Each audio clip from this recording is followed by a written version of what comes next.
सम्पूर्ण नमस्कार। म यस टिम व्यवस्थापन हाम्रो बीआईसी क्लबले आयोजना गरेको खुल्ला नकआउट पुरुष भलिबल प्रतियोगितामा जसमा छ ए पोलमा रहेका छन् हाम्रा प्रासी युवा क्लब नवलपरासीबाट आउनु भएको छ र लाफासोम बुटोल बुद्धनगर युवा क्लब सृष्टि क्लब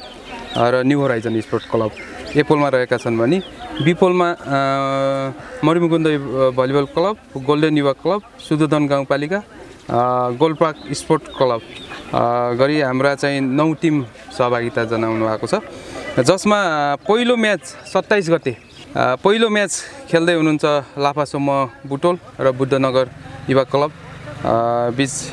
रहनेछ भने समय चाहिँ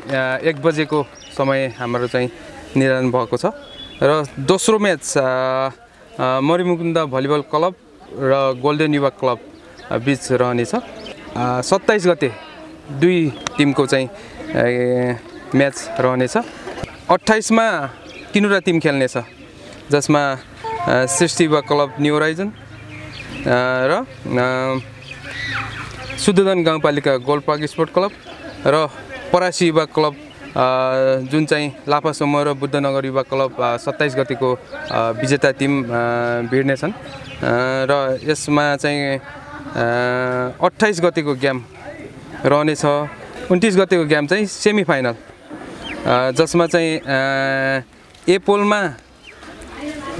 माथिबाट विजेता र तलदेखि विजेता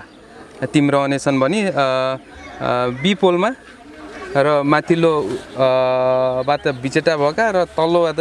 विजेता भएका टिम रहनेछन् र यसैगरी हाम्रो 30 गते फाइनल एउटा मात्र म्याच फाइनल रहनेछ 30 गते। धन्यवाद सम्पूर्णलाई चाहिँ आमन्त्रित गर्दछु हाम्रो खेल अवलोकन गरिदिनु हुन सम्पूर्ण दर्शकहरूलाई चाहिँ आह्वान गर्दछु। हस् धन्यवाद।